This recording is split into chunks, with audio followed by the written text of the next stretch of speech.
সময়টা 2008 থেকে 2011। বাম আমলে জঙ্গলমহলে মাওবাদী সন্ত্রাসের ত্রাস তখন রন্ধ্রে রন্ধ্রে। একটা গুলির শব্দ, একটা আর্তনাদ, রক্তের ফিনকি আর নিথর শরীরটা লুটিয়ে পড়া ছিল খুব পরিচিত একটা দৃশ্য। চলার পথে পড়ে থাকা একটা গাছ বলে দিত কোনো এক অবশ্যম্ভাবী বিপদের কথা। শ্বাস প্রশ্বাস নেওয়াটাও যেন অপরাধ। পরের দিনের সকালটা আর দেখা হবে তো? ঘড়ির কাঁটার টিকটিক শব্দটাকে ছাপিয়ে নিস্তব্ধতার বুক চিরে রাতের পর রাত শোনা যেত গুলির শব্দ। বুকের মাঝে ভয়কে আঁকড়ে ধরে কাটত নির্ঘুম এক একটা রাত। মাওবাদী শীর্ষ নেতা কিষাণজি এবং তার দলবল তখন জঙ্গলমহলের বুক চিরে দাপিয়ে বেড়াত।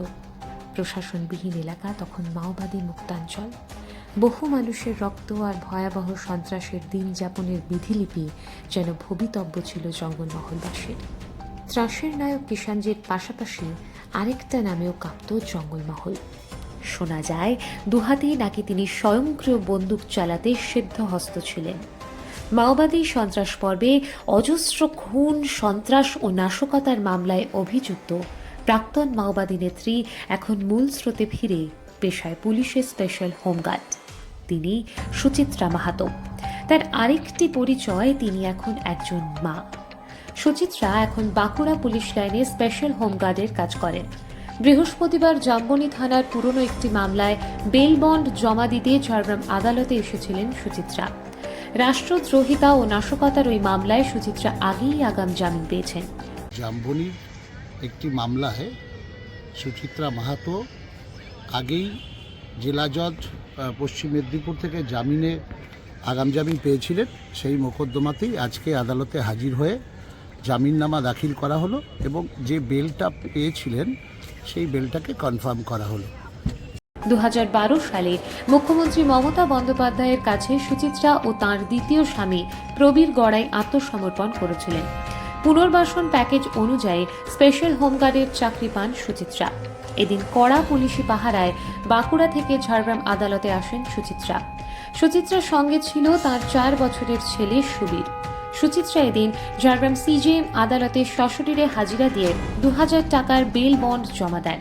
2011 সালে 24 নভেম্বর জাম্বনি থানায় একটি সুমোটো অভিযোগ দায়ের করেছিল পুলিশ। ওই দিন বুড়িশোলের জঙ্গলে পুলিশের সঙ্গে মাওবাদীদের গুলিযুদ্ধ হয়েছিল। সেই মামলায় একমাত্র অভিযুক্ত হিসেবে সুচিত্রার বিরুদ্ধে চার্জশিট দাখিল করেছিল পুলিশ। ওই মামলায় 2015 সালের 30 নভেম্বর পশ্চিম মেদিনীপুর জেলা ও দায়রা আদালত সুচিত্রার আগাম জামিনের আবেদন মঞ্জুর করেছিল। চার্জশিট দাখিলের পর ঝাড়গ্রাম সিজেএম আদালত লালগড়ের বড়ধানশোলা গ্রামে সুচিত্রার আদি বাড়িতে সমন পাঠিয়ে তাকে হাজির হওয়ার নির্দেশ দেয়। এরপরই বৃহস্পতিবার পুলিশি প্রহরায় বাঁকুড়া থেকে ঝাড়গ্রাম আদালতে এসে বেল বন্ড দাখিল করেন সুচিত্রা। সুচিত্রার আইনজীবী কৌশিক সিনহা জানান, মেদিনীপুরের জেলা পুলিশ প্রশাসনের স্বতঃপ্রণীত একটি মামলায় 2011 সালে সুচিত্রা মাহাতোকে অভিযুক্ত করা হয়েছিল। পরবর্তীকালে তদন্ত সাপেক্ষে সুচিত্রা মাহাতোর বিরুদ্ধে এই মোকদ্দমায় চার্জশিট হয়। এই চার্জশিট ফাইল হয় সিজিএম ঝাড়গ্রাম আদালতে। ন্যাচারালি চার্জশিট ফাইল হওয়ার পরেই সুচিত্রা মাহাতোকে এই আদালতে হাজিরের জন্য নোটিশ পাঠানো হয়। এই মোকদ্দমাতে 2015 সালে জেলা ও দায়রা জজ পশ্চিম মেদিনীপুর আগাম জামিন দিয়েছিলেন সুচিত্রা মাহাতোকে। যেহেতু সুচিত্রা মাহাতো অলরেডি দেখা যাবে যে গভর্নমেন্টের যে নোটিফিকেশন, যে স্যারেন্ডার স্কিম ছিল, সেই স্যারেন্ডার স্কিমের আওতায় চলে আসার কারণে উনি চাকরি পেয়েছেন এবং বাঁকুড়া জেলাতেই ওনার পোস্টিং রয়েছে। জেলা ও দায়রা জজ আগাম জামিন মঞ্জুর করেছিলেন।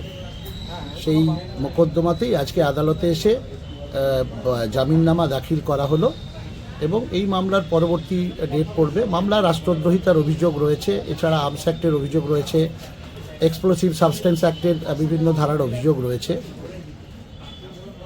এই 2000 সালে বিভিন্ন মামলায় ওনাকে অভিযুক্ত করা হয়েছিল। পরবর্তীকালে দেখা যাচ্ছে যে মামলাগুলো বিচার হবে, বিচার চলবে।